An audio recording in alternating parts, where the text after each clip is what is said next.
सरपंच संतोष देशमुख हत्येच्या निषेधार्थ मस्सादोग ग्रामस्थ उद्या सकाळी 10 वाजल्यापासून अन्नत्याग आंदोलन करणार आहेत। हत्येप्रकरणी पोलिसांनी नीट तपास केला नाही असा आरोप ग्रामस्थांनी केला।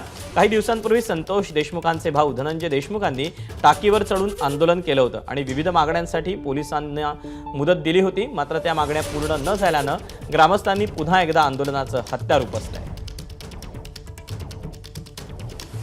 नाही, त्याला मी कधीही असहमती दाखवणार नाही। तुम्हाला सहमती दाखवणार आहे।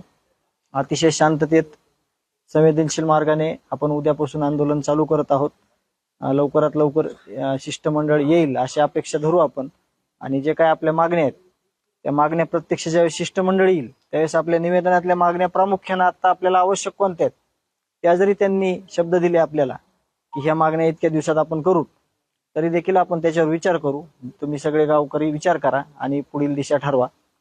तर उद्या 9:30 किंवा 10 वाजेपर्यंत सगळे इथे या। उद्यापासून आपल्या जे अन्नत्याग आंदोलन आहे त्या आंदोलनाला सुरुवात करूया। एबीपी माझा, उघडा डोळे बघा नीट।